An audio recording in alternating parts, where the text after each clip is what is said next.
Yesu ashimwe. Gloire à Dieu. Twongeye kugaruka muri wa mwanya mwiza. Nous revenons encore dans ce beau moment.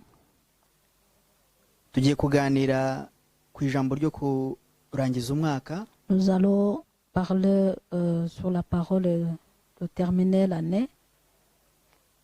Ijambo rivuga gutaraverisa. La parole qui dit traverser. Cyangwa se kwambuka. Traverser. Ni ukuvuga ngo wambuka kubera kuri hakurya y'umusozi. Ça veut dire que tu traverses au moment où tu es d'un autre côté de la montagne. Ntago nzi imisozi urimo muri uyu mwanya cyangwa se uhagazemo. Je ne sais pas quelles sont les montagnes où tu es. Ariko nje kukubwira ngo ambuka mu izina rya Yesu. Mais je viens pour te dire traverse au nom de Jésus. Haracyariho ibyiringiro. Il y a encore de l'espoir. Haracyariho ubushobozi muri wowe. Il y a encore de la capacité en toi.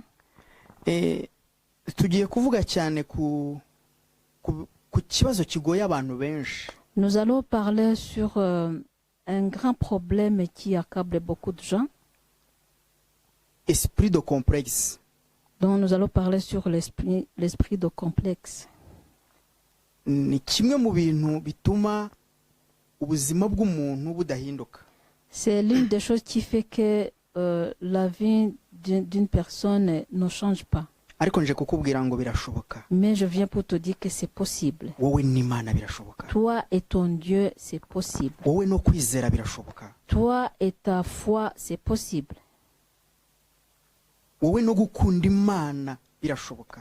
Toi et ta façon d'aimer Dieu, c'est possible. Ngewe ntekereza ko mu kwizera kwanjye, moi je pense que dans ma foi, nta muntu Imana yaremye utari uw'igiciro. Il n'y a personne que Dieu a créé qui n'a pas de valeur. Uko usa kose, uko uteye kose, uko ungana kose, quel que soit que tu es, uri uw'igiciro imbere y'Imana. Tu as de la valeur devant Dieu. Uri uw'agaciro katarondoreka. Tu es quelqu'un de la valeur indéterminée. Mu buryo bw'umwuka no mu buryo bw'umubiri. D'une façon spirituelle et d'une façon physique. Je kukubwira ngo ntutege amatwi abaguca intege. Je viens pour te dire de ne pas écouter ce qui te décourage. Ntago nzi uko usa. Je ne sais pas comment tu ressembles. Sinzi uko witwa. Je ne sais pas ton nom. Ariko Imana irakuzi uko usa. Mais Dieu sait comment tu ressembles. Imana irakuzi n'amazina yawe yombi irayazi. Même Dieu connaît tes noms.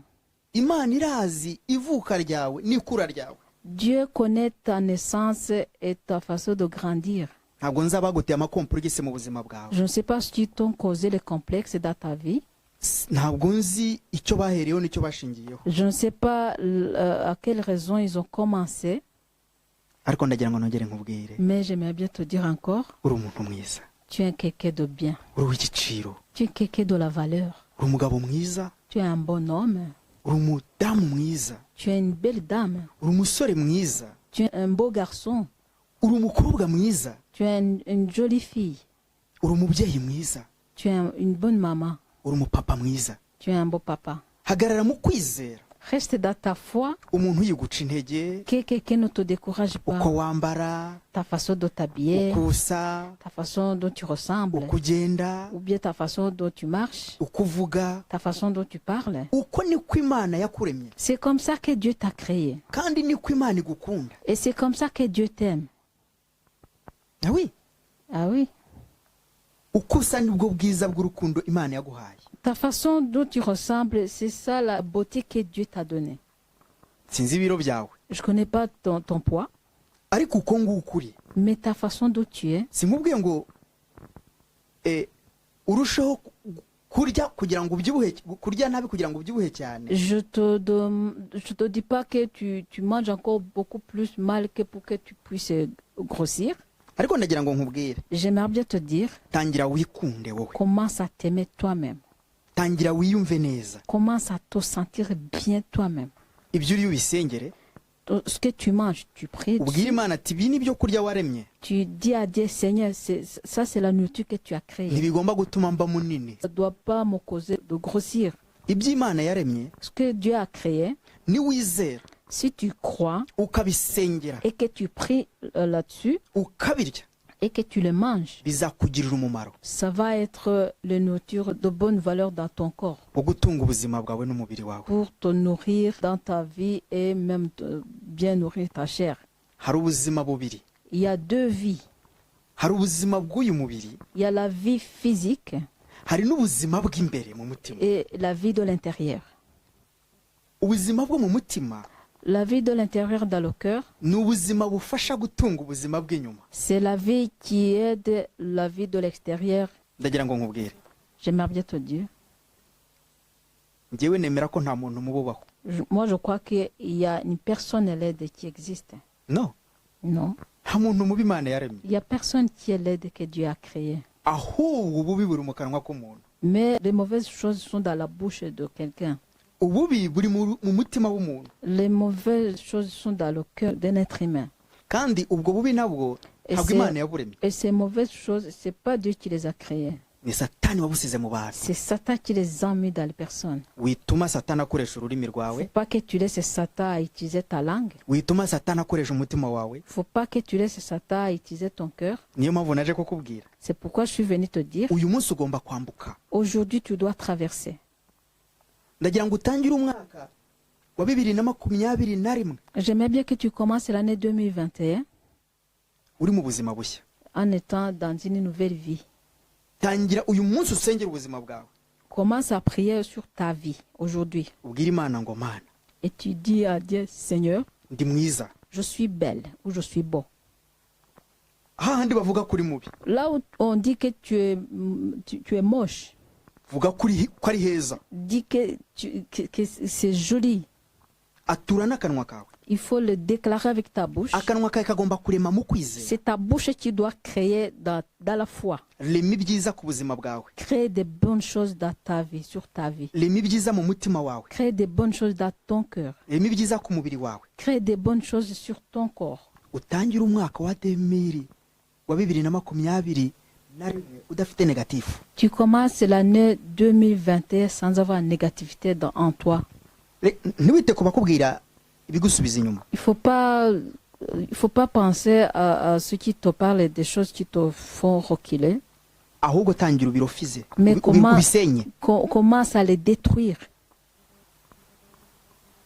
Nimba bakubwiraga kuri mubi. Si on te disait que tu es moche, Uyu munsi ujye mu ndorerwamo. aujourd'hui, va dans ton miroir Wirebe. et tu te regardes Utangire usengera ubuzima et bwawe. tu commences à prier sur ta vie Utangire ubwire umubiri wawe. et tu commences à parler de ton corps. Uri umubiri mwiza. Tu as un bon corps. Uri umubiri Imana yaremye mwiza. Tu as un bon corps que Dieu a Hahandi créé. bavuga ko ari habi. Là où l'endroit sur ton corps qu'on dit que c'est mauvais, Uhasengere habe heza. tu pries pour que ça soit beau. Ubwire Imana. Et tu dis à Dieu, Uru rugingo wampaye ni rwiza. cette partie-là que tu m'as donnée, c'est Aha ni heza joli. cyane. Ici, c'est beau. Ntabwo Imana ari kuguha urugingo rubi. Dieu ne pouvait pas te donner une partie qui est mauvaise. Ni Satani waje gutera amakompure cyangwa anyuze muri abo bantu babikubwiye. C'est Satan qui est venu pour te causer les complexes en passant par les personnes qui t'ont parlé comme ça. Nimba udafite indorerwamo, Si tu n'as pas le miroir, winjire mu cyumba cyawe, entre dans ta chambre uhamagara Imana, et tu appelles Dieu. ngwino uri mwiza. Viens et tu es beau. Nanjye naje. Moi aussi, je suis là.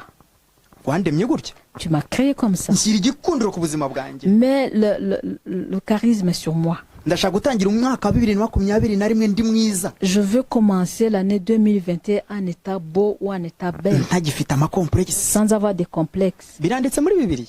C'est écrit dans la Bible. Ngo winjire ufungure urugi uhamagare se wo mu ijuru arakumva nawe aho wihereranye nawe. Donc, c'est écrit que tu entres dans ta chambre et tu appelles Dieu là où vous êtes à deux seuls. Tangira ubwire Imana, Et tu commences à dire à Dieu, ngomba gushobora. je dois pouvoir. Nshobojwe nawe. Je dois pouvoir par toi. Imana ibahe umugisha. Que Dieu vous bénisse. Ntabwo mvuga byinshi kuri iyo kote. Je parle pas beaucoup de choses sur ce côté. Naje mbabwira ngo Imana ni urukundo. Je suis venu pour vous dire que Dieu est amour. Uko uyihamagaye La manière dont tu l'appelles, ntabwo ari igusiga. il ne te laisse pas comme ça. Uko igusanze si kwigusiga.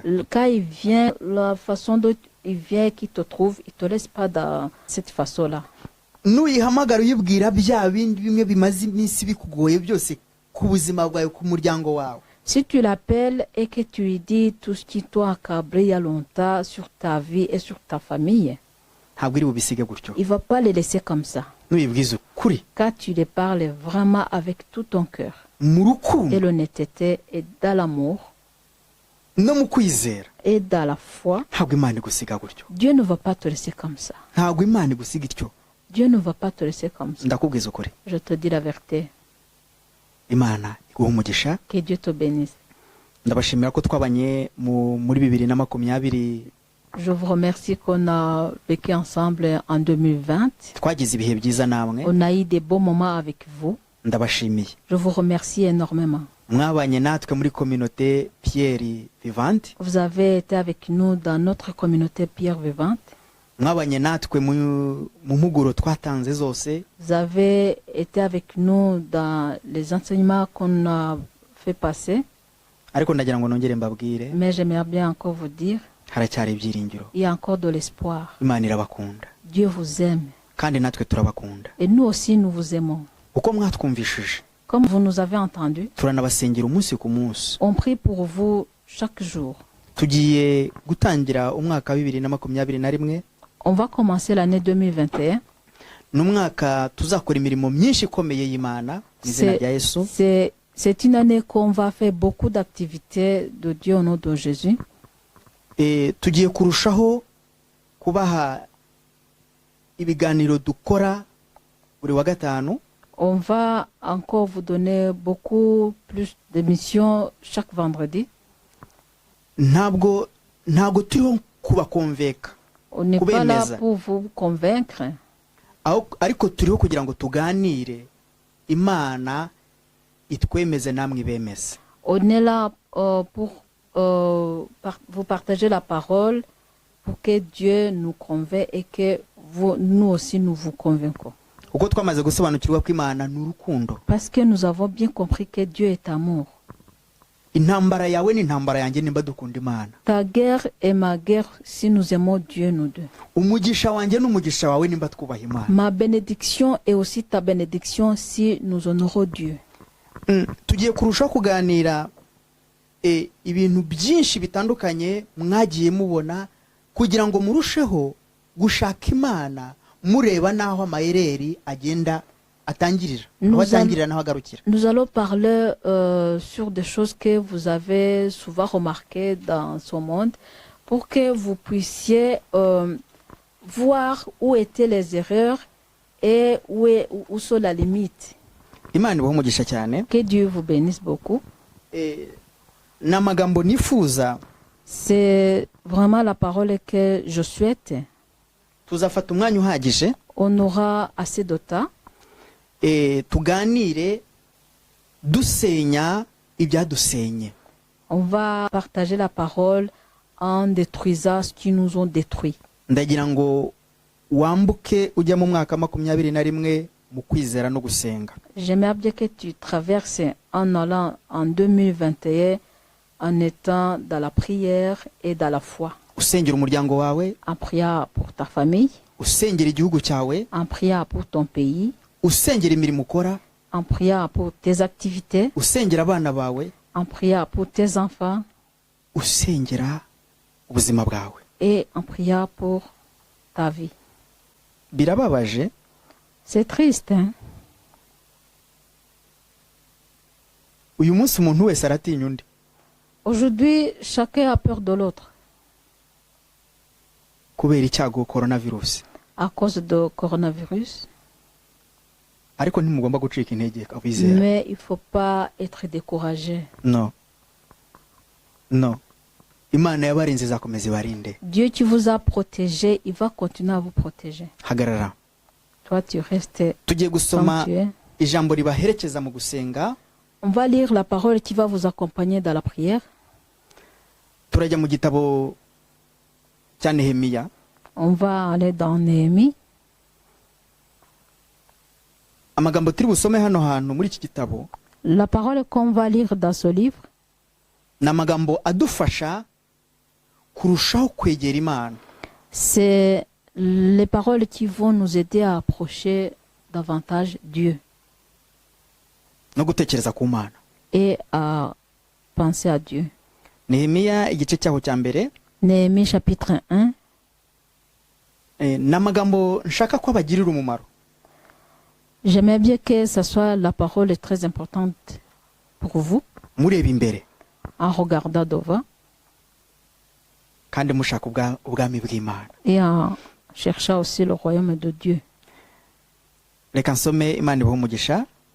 Nehemiya, turasoma muri Nehemiya igice cyaho cya mbere, turasoma duhereye ku murongo wa 4.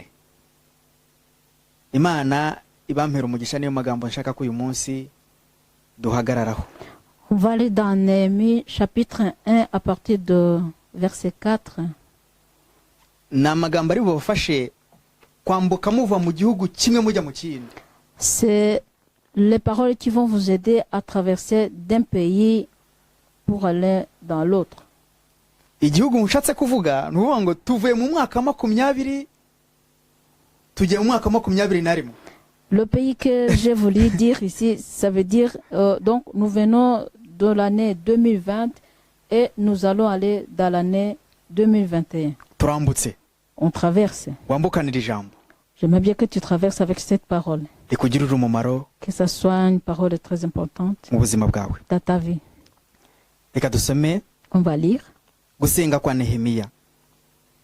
Maze kumva izo nkuru ndicara ndarira, mara iminsi mbabaye niyiriza ubusa, nsengera imbere y'Imana nyirijuru nti.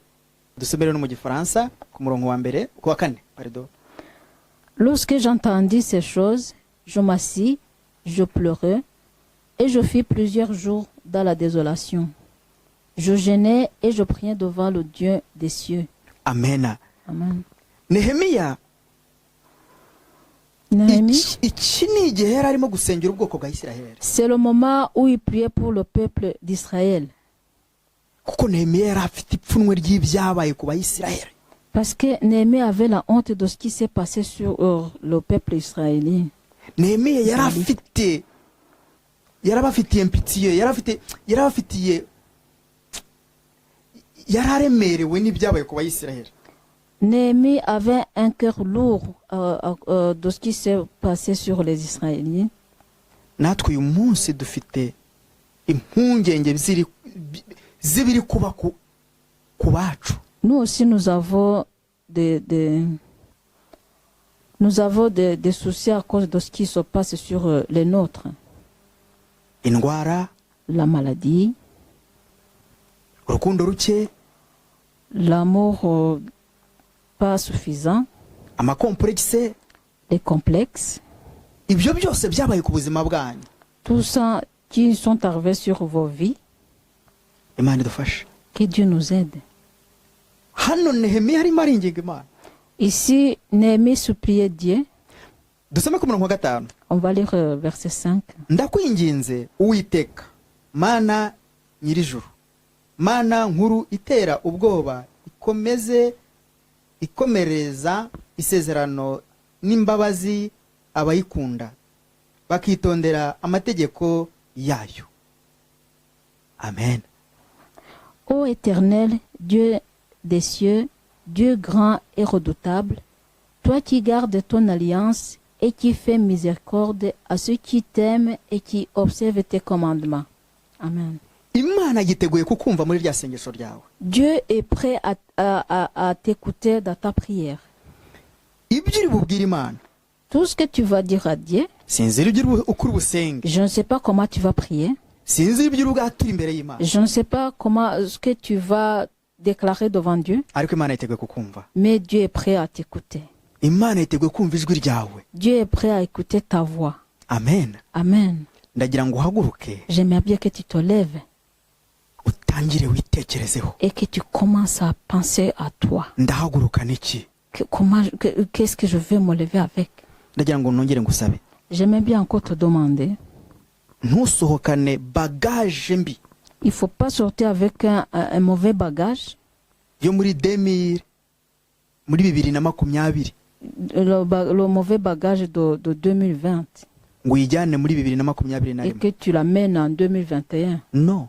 Non. byange mu izina rya Yesu. Il faut refuser ça au nom de Jésus. Reka dukomeze dusome ku murongo wa gatandatu. On va continuer à lire au verset 6. Amen. Amen. Imana idufashe cyane. None tega ugutwi kwawe wumve n'amaso yawe, urebe wumve gusenga k'umugaragu wawe, gusengera imbere yawe muri iyi minsi ku manywa na nijoro, nsabira abagaragu bawe b'Abisiraheli. Natura ibyaha by'Abisiraheli twagukoreye, ni koko njyewe n'inzu ya data twagucumuyeho. Que ton oreille soit attentive et que tes yeux soient ouverts.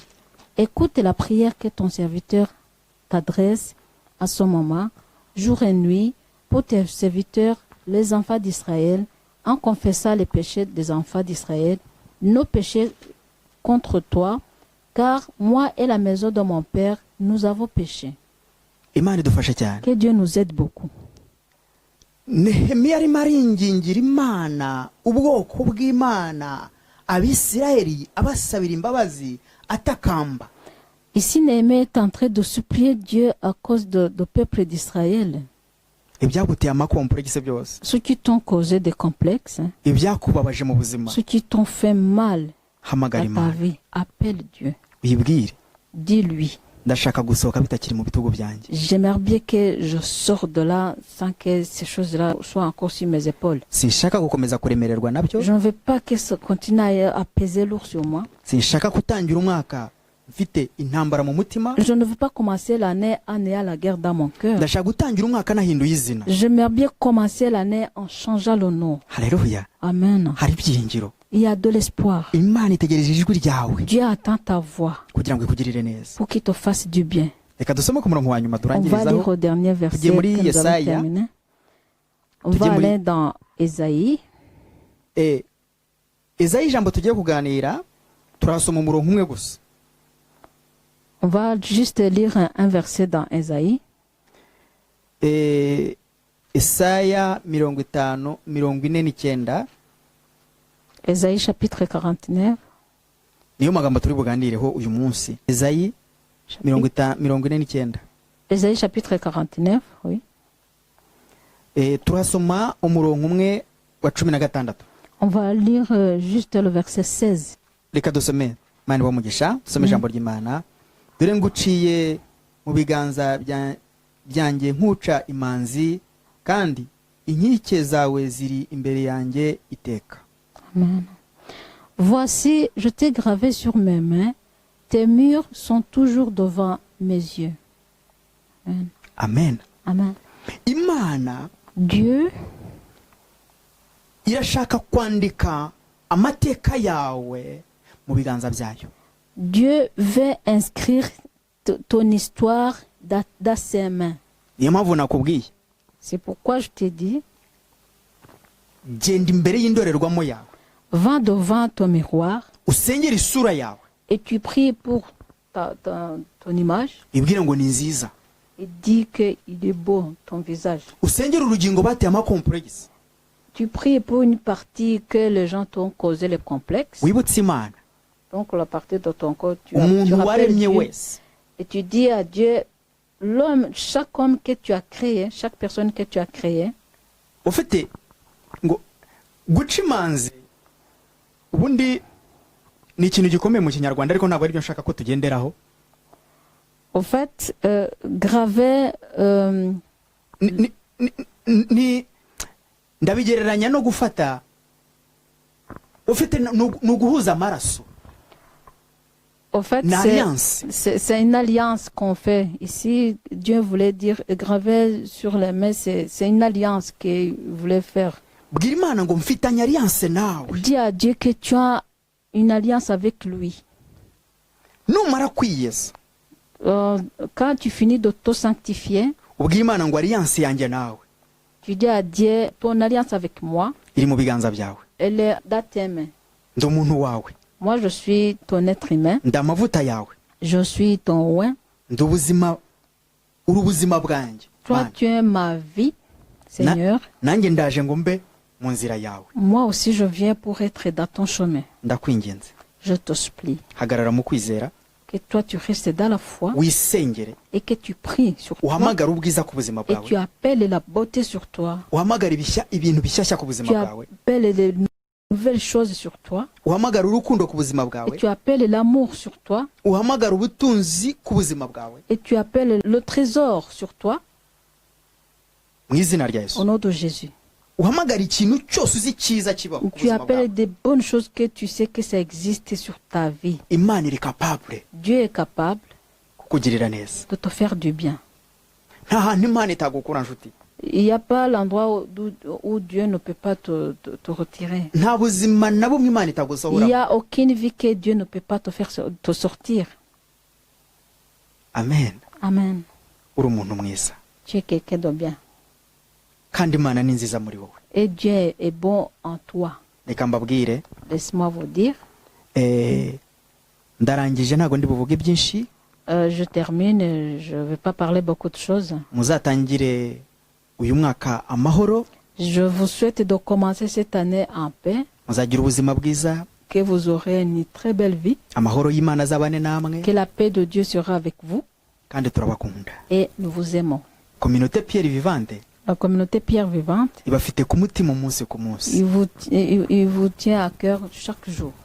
turabashimiye ko mwabanye natwe Nous vous remercions beaucoup que vous avez été avec nous, mukomeze kubana natwe que vous continuez à être avec nous. reka mbaho umukozi w'imana nawe Je vais vous passer notre serviteur de Dieu wabanye namwe natwe qui a été avec vous et avec nous kugira ngo ababere umugisha nawe pour qu'il soit aussi une source de bénédiction pour vous. nk'uko namwe mwamubereye umugisha Comme vous aussi, vous avez être une bénédiction pour lui. kuko ko imana kubane namwe Que la main de Dieu soit avec vous. imana ibaha umugisha murakoze Que Dieu vous bénisse.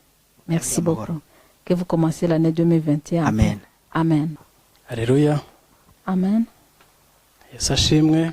Gloire à Dieu. Nongeye gushima Imana ko umukozi w'Imana mpaye ijambo. Je remercie Dieu que notre serviteur de Dieu me donne la parole. Imana imuhe umugisha. Que Dieu le bénisse. Namwe kandi Imana ibahe umugisha. Et que vous aussi, Dieu vous bénisse.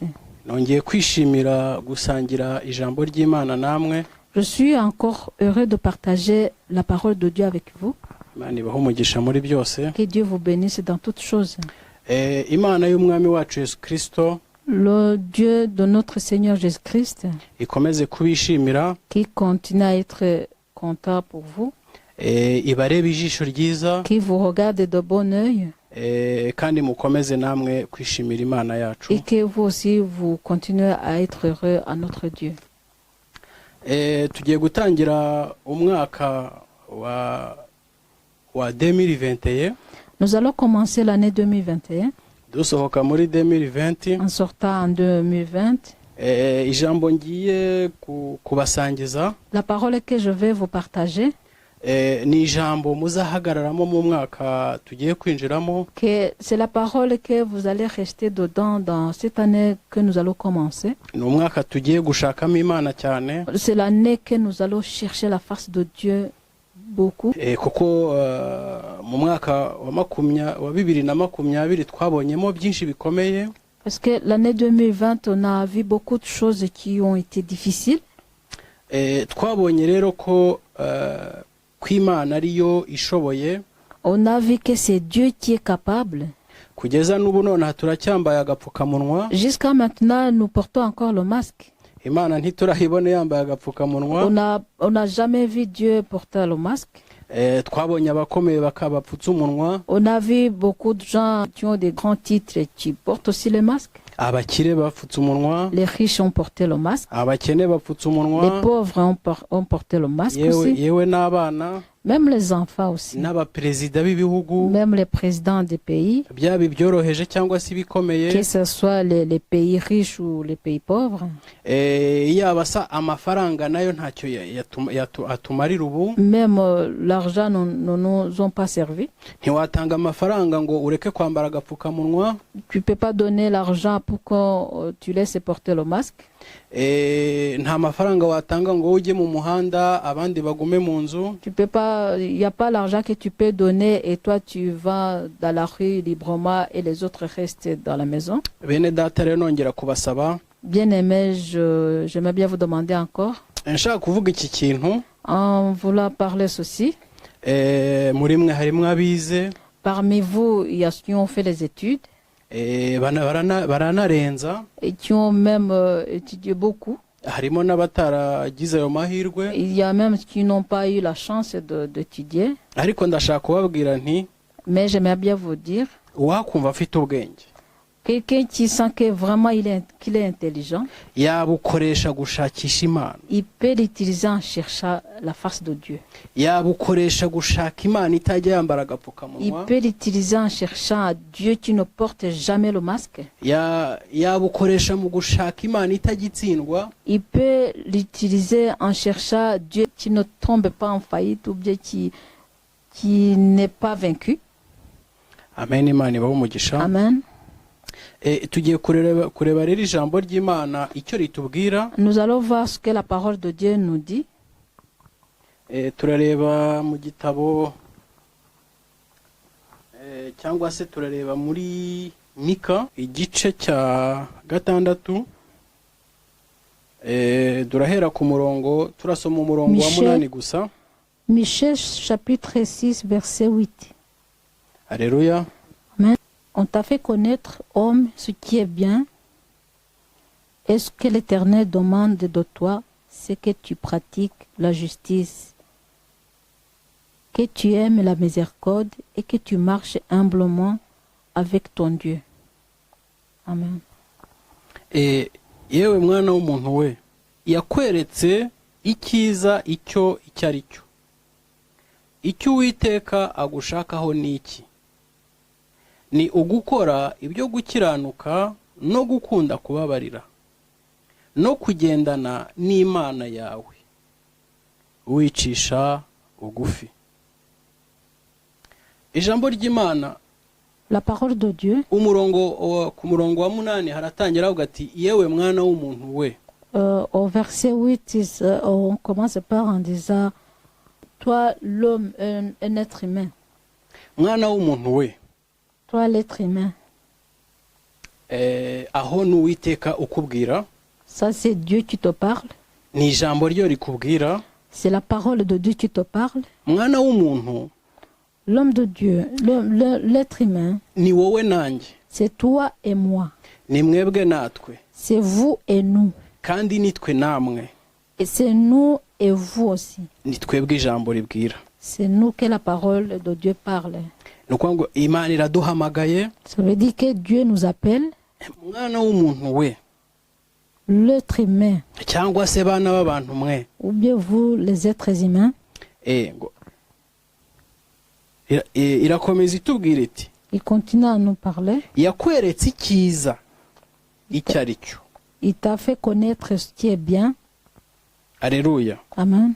Yakweretse icyiza icyo ari cyo Il t'a montré ce qui est bien kugira ngo udahitamo ikibi pour que tu ne choisis pas la mauvaise chose utabimenye. sans que tu n'étais pas au courant. Ni urukundo rwayo, C'est son amour. yaradukunze, Il nous a aimés. itwereka icyiza icyo ari cyo. Il nous a montré ce qui est bien pour nous. Alléluia. Amen. Icyo Uwiteka gushakaho ni iki? Ce que Dieu veut de toi, c'est quoi?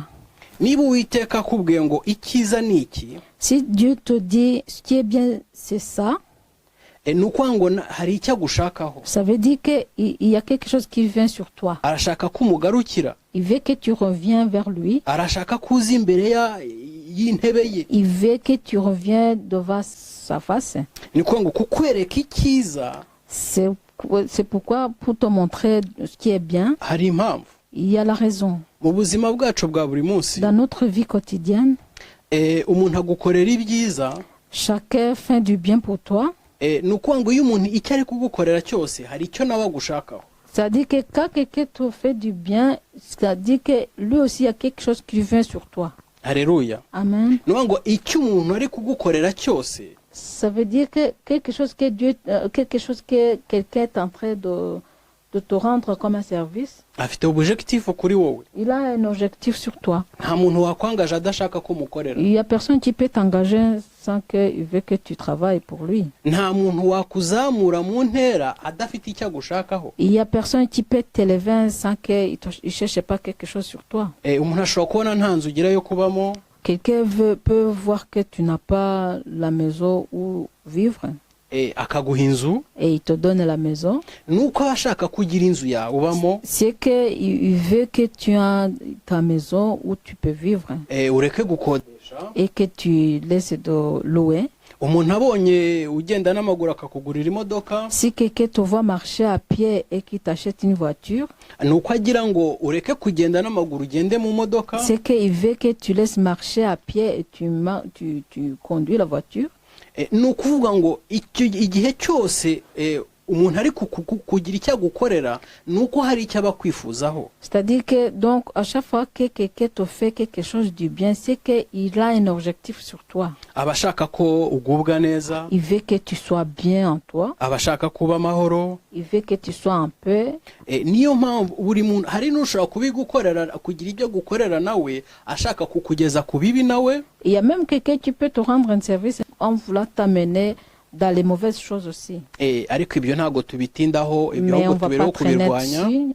Par contre, on est là pour combattre cela. Ariko ndashaka kubereka ko igihe cyose uri gukorerwa hari objectif yo gukorera. Mais j'aimerais bien pour vous montrer que à chaque chose qu'on t'aura comme un service, il y a un objectif derrière ça. Alléluia. Amen. Ngo niki Uwiteka niki agushakaho. Donc, qu'est-ce que Dieu veut sur toi? Niki agushakaho. Qu'est-ce qu'il veut sur toi? Imana iragukunda. Dieu t'aime. Imana iragukeneye. Dieu a besoin de toi.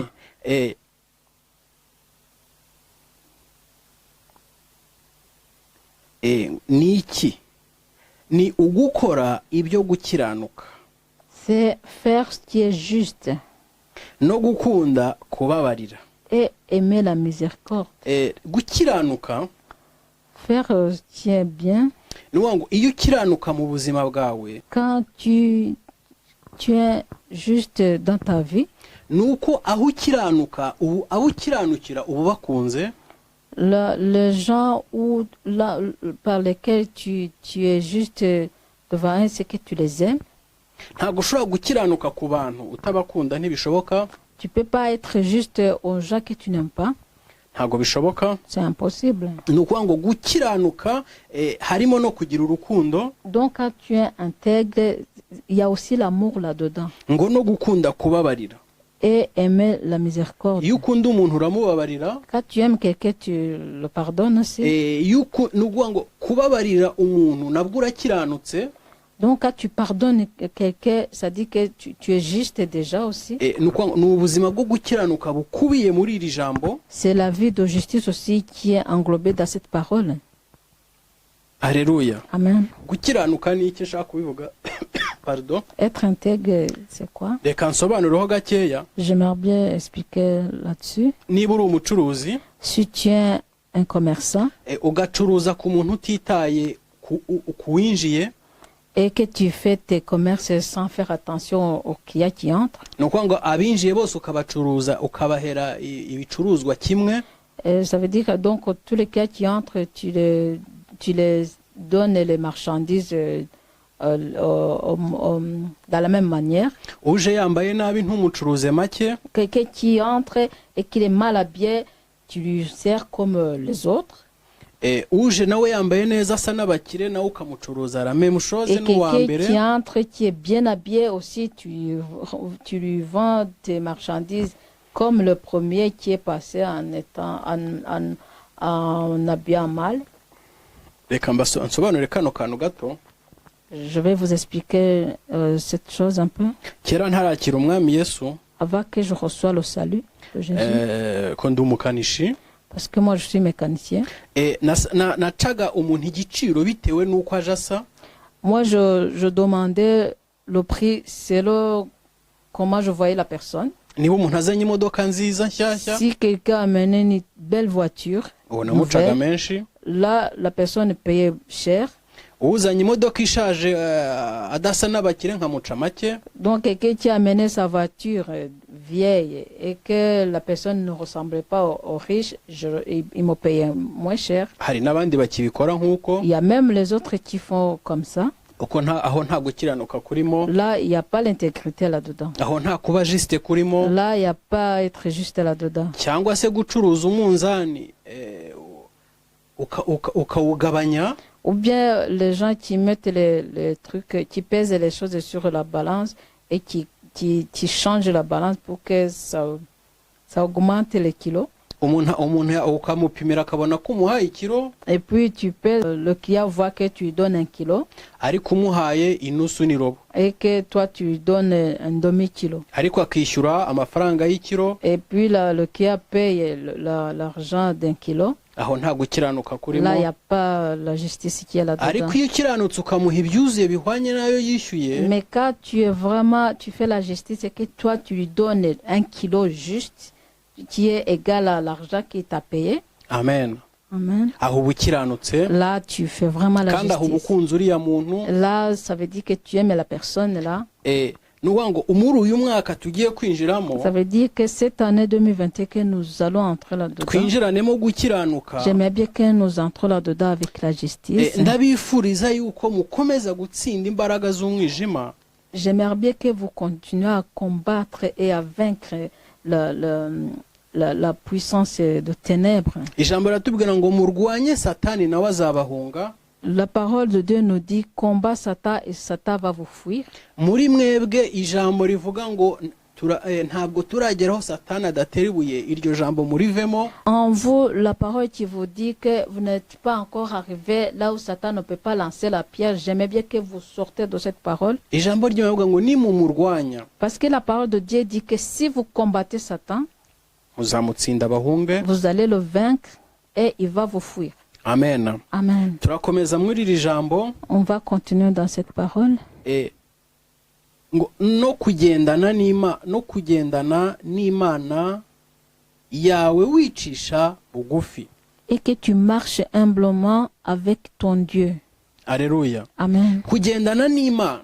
Marcher avec Dieu. Muri uyu mwaka tugiye gutangira. Dans cette année que nous allons commencer. Turi bwinjiremo mu kanya kagiye kuza. Que nous allons entrer là-dedans dans quelques instants. Gendana n'Imana. Marcher avec Dieu. Wicisha bugufi. En étant humble.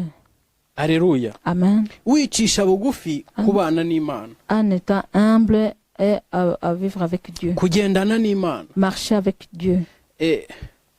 Impamvu ushaka kwagura kugendana n'Imana. La raison pour laquelle j'aimerais bien vous dire de marcher avec Dieu. Iri jambo ndashaka ndivugeho. J'aimerais bien parler sur cette parole. Hari byinshi mu isi. Il y a beaucoup de choses dans ce monde.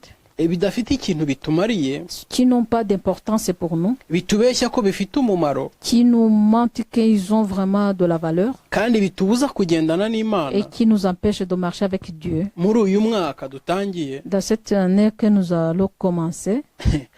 Muri bwa bwenge navuze waba ufite. Dans l'intelligence que j'ai dit que tu peux avoir. Shakisha ikintu cyaba kigutandukanya n'Imana. Cherche quelque chose qui peut t'empêcher, tu peux te séparer avec Dieu. Kuko kugendana n'Imana ni iby'igiciro cyinshi. Parce que marcher avec Dieu c'est une chose de très importante. Kugendana n'Imana. Marcher avec Dieu. Biguha gukundwa aho uri. Ça te donne d'être aimé là où Dieu. Biguha gukunda abo muri kumwe. Ça te donne d'aimer les gens avec lesquels tu es avec. Kugendana n'Imana biguha guha amahoro abandi bantu.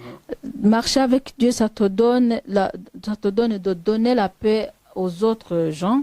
Kugendana n'Imana biguha kuba mu mahoro. Marcher avec Dieu ça te donne d'être en paix. Alléluia. Amen. Kugendana n'Imana. Marcher avec Dieu. Reka mbabwire ku mugabo umwe. J'aimerais bien vous parler sur un homme. Ni ku mugabo witwa Enoch. C'est un homme qui s'appelle Enoch. Uwo mugabo ngo yagendanaga n'Imana. Cet homme marchait avec Dieu. Agendana n'Imana igihe. Il a marché avec Dieu longtemps. Mu myaka ye ngira ngo 300. Dans ces années-là, 300 ans. Yari afite imyaka 300. Il avait 300 ans. Muri iyo myaka yose. Dans ces années-là. Ngo yagendanye n'Imana. Enoch a marché avec Dieu. agendana n'imana Il a marché avec Dieu. bya nyabyo. Vraiment avec Dieu, il a marché avec Dieu. Imana irabyishimira, Dieu a été content Imana de lui. iramukunda, Dieu l'a aimé igeraho iramwimura, jusqu'à ce qu'il a pris, iramwimura, jusqu'à ce qu'il a fait aménager. imujyana batamujyanye ku irimbi nk'uko twebwe tubigenza. Il a pris sans que on l'a amené au cimetière comme on fait pour les autres. Imujyana atagiye kurwarira mu bitaro, Il a pris avant que lui part pour être hospitalisé. imujyana adakoze aksida. Il a pris sans que lui fasse l'accident. Aleluya. Amen. Nguko kugendana n'Imana kwiza. Voilà la belle façon de marcher avec Dieu. Ariko kugendana n'Imana nk'uku, Mais marcher avec Dieu comme ça, ubanza kuba ukiranuka, tu dois être juste, ugomba kuba wicisha tu bugufi, dois être humble kandi gukiranuka muri byose, et il faut être juste dans toutes choses. muri byose, Dans toutes choses. ukagira gukunda kubabarira, Et que tu aies en toi aimer donner le pardon ukababarira et tu pardonnes. nk'uko natwe tubabarirwa ibyaha byacu. Comme nous aussi, Dieu nous pardonne nos péchés. Yesu yaravuze ngo nimubabarira namwe muzababarirwa. Jésus nous a dit que si on pardonne, nous aussi, on va être pardonné. Bivuga ngo ibyo dutanga natwe nibyo tubona. Ce qui veut dire que ce que nous donnons, c'est ce que nous recevons. Aleluya. Amen. Kugendana n'Imana, Marcher avec Dieu. kugendana n'Imana. Marcher avec Dieu. Umugabo witwa Eliya L'homme qui s'appelle Élie, yagendanye n'Imana, il a marché avec Dieu. yabanye n'Imana, Il a été avec Dieu. ageraho abwira Imana ikamanura umuriro igatwika ibiti biri mu mazi. Jusqu'à ce que Élie, il y a le moment où il a demandé à Dieu de faire descendre le feu pour brûler les bois qui étaient dans l'eau. Yagendanye n'Imana, Il a marché avec Dieu. Imana igeraho nawe iramutwara, Jusqu'à ce que lui aussi, Dieu l'a pris. iramutwara. Il l'a pris. Ntabwo yagiye kuri cimetière nawe, Il n'est pas allé aussi dans la cimetière. ntabwo yigeze ajya mu bitaro Il n'est pas allé à l'hôpital. nk'uko dusanzwe tubizi. Comme vous le savez, comment ça se passe. Nta kisida yamutwaye, Il n'y a pas un accident qu'il a pris. nta ndwara y'inzaduka yamutwaye. Il n'y a pas la maladie épidémique qu'il a pris. Ni ukuvuga ngo yagiye mu buryo Imana iyo yamwijyaniye. Donc il est parti dans la manière dont Dieu l'a pris. Aleluya. Amen. Kugendana n'Imana, Marcher avec Dieu. ndashaka kubwira ko dukeneye kugendana n'Imana, J'aimerais bien vous dire qu'on a besoin de marcher avec Dieu. dukeneye kwiyasosiya n'Imana On a yacu, besoin d'être associé avec notre Dieu. dukeneye kuba mu Mana. On a besoin d'être en Dieu. Niho hari ubuzima. C'est là où il y a la vie. Muri iki gihe cya none, Dans la vie d'aujourd'hui, abantu benshi bafite ikibazo ku rukingo rwa corona, beaucoup de gens ont beaucoup de problèmes sur le vaccin de Corona. barayitekerezaho byinshi iyo vaccine. Ils pensent beaucoup de choses sur ce vaccin. Bafite ubwoba ko bazabakontorora bayiciyemo, Ils ont peur qu'on va les contrôler si on arrive à les vacciner. cyangwa se baratekereza ko hazaba harimo nimero ya Satani. Ou bien ils pensent qu'il peut y avoir le numéro de Satan.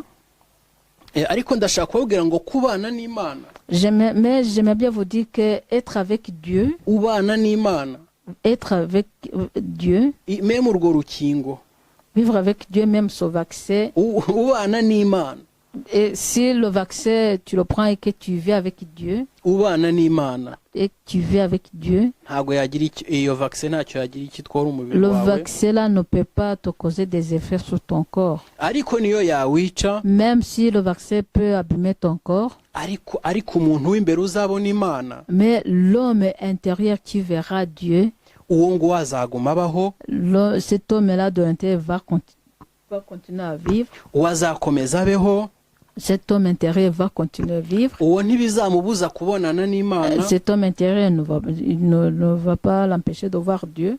Ni ukuvuga ngo kugendana n'Imana turabikeneye, Ça veut dire que marcher avec Dieu, on en a besoin. dukeneye kubana n'Imana, On a besoin de vivre avec Dieu. kuko Imana niyo iturinda, Parce que c'est Dieu qui nous protège. Imana niyo izabarinda, C'est Dieu qui va vous protéger. Imana niyo yaremye umubiri, C'est Dieu qui a créé le corps. niyo yaremye umubiri. C'est Dieu qui a créé le corps. rero ibasha kuwuproteja ibyawinjiramo byose ntibigire efe. Il est capable de protéger son corps, tout ce qui entre là-dedans, pour qu'il n'y ait pas des effets. ahubwo mushake gukiranuka Mais vous cherchez seulement la justice bibaheshe kugendana et que n'Imana. ça vous donne de vivre avec Dieu. guca bugufi, Être humble. muce bugufi mu maeglize yanyu, Et soyez humble dans vos églises. muce no bugufi mu ngo zanyu, Soyez humble dans vos foyers. muce bugufi n'aho mukora. Et soyez humble là où vous travaillez. Haleluya. Amen. kubana n'Imana ni uko nguko. Vivre avec Dieu, c'est comme ça. ntimuhindagurike nk'uko ibihe bihinduka, Il ne faut pas changer comme le temps change. mugume kuri ritime imwe yo kubana n'Imana. Rester sur le même rythme de vivre avec Dieu. Imana idufashe Que cyane Dieu nous aide beaucoup. kandi dukomeze dushake mu maso Et hayo. que nous continuons à chercher la face de Dieu. Imana ibahe umugisha, Que Dieu vous bénisse. Imana ikomeze rero kubishimira, Et que Dieu continue à être content pour vous. Imana igendane namwe muri uyu mwaka tugiye gutangira. Que Dieu marche avec vous dans cette année que nous allons commencer. Imana irebaho umugisha. Que Dieu vous bénisse. Abakurikirana ino misiyo Les gens qui suivent notre émission, cyangwa se abakurikira ibiganiro byacu kuri chaîne Communauté Pure Vivante, ou bien les gens qui suivent l'émission sur notre chaîne de communauté Pierre Vivante, amahoro ku bari mu mwami wacu Yesu Kristo. que la paix de Jésus-Christ soit avec vous. Mu izina rya Yesu Au nom de ndabasengeye. Jésus, je prie. Data ushobora byose, Seigneur, notre Dieu, mwami Imana, notre Dieu, nongeye gusabira ubwoko bwawe ubwenge, je prie pour ton peuple l'intelligence, ubu bwoko ubuha ubwenge data, que tu donnes l'intelligence à ton peuple, uha ubwenge abantu bawe Mana, que tu donnes l'intelligence à tes peuples, Seigneur, babashishe gusobanukirwa, pour que l'intelligence les aide à comprendre, babashishe kurobanura pour qu'ils les aident à discerner ibibakwiye. ce qui est bon pour eux. Mana ndabingingiye, Seigneur, je prie pour eux, gukomera kwawe kubamanukireho, que ta puissance descende sur eux, imbaraga zawe zibabeho, que ta force soit sur eux, kuko mwami Imana tudafite imbaraga zawe cyangwa se badafite imbaraga zawe, parce que Seigneur, si nous n'avons pas ta force, ou bien que si eux n'ont pas ta force, kuba muri no si byaruhanya. vivre dans ce monde, ça peut être difficile. Mwami ndinginga mu izina rya Yesu, Seigneur, je t'en prie au nom de Jésus. ndasaba imbaraga zawe ngo zimanukire ubwoko Je bwawe, prie pour que ta force descende sur eux, kandi sur ton peuple, kandi dutangiye uno mwaka mwami, et que quand nous commençons cette année 2021, mbashyize mu biganza byawe, je les mets entre tes mains, ubugingo bwabo n'umubiri wabo, que leur cœur et leur corps, data tukwishyize mu biganza byawe. nous mettons entre tes mains, Seigneur. Turakwihaye mwami Imana Nous nous donnons à toi ngo dukoreshe uko ushaka, et que tu nous utilises comme tu veux, utugenge kuko turi imirimo y'amaboko yawe. que tu nous guides parce que nous sommes les œuvres de ta main. Alléluia. Amen. Mwami Imana, Seigneur notre Dieu, ndinginze ku bwa bene data batarakumenya, je prie pour les gens qui ne te connaissent pas encore. muri uyu mwaka tugiye kwinjiramo, Cette année que nous allons commencer, ndabizi ko ari wowe utanga agakiza, je sais que c'est toi qui donnes le salut. ndabizi ko uzahura abarohamye. Je sais que c'est toi qui relèves ceux qui sont tombés. Mwami ndabingingiye Seigneur, je prie pour eux, ngo agakiza kawe kababeho, que ton salut soit sur eux. n'abafite agakiza ukabakomereze, Et ceux qui ont le salut aussi, que tu les gardes, Seigneur. ufata ubwoko bwawe akaboko Que tu nous prends la main kugira ngo badasubira inyuma. pour qu'ils ne reculent pas.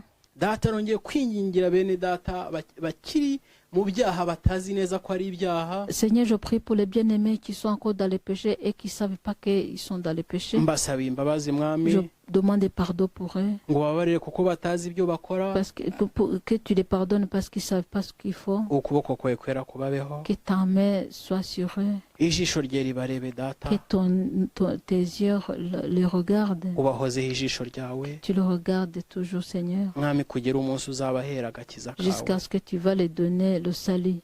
Data gusaba ni ukwanjye, Seigneur, moi je demande, ariko gusohoza ni ukwawe. mais c'est toi qui fais des choses. Kandi Papa. nongeye kubifuriza umwaka mwiza, Et je les souhaite une bonne année. mwami igihe usaba ni jyewe Moi, c'est moi qui demande, Seigneur. data ariko gusohoza ni ukwawe Seigneur, c'est toi qui réalises. mu izina rya Yesu Kristo Qui nsenze exauce nizeye les vœux. Au nom de Jésus, j'ai Amen. ainsi prié. amen amen Amen.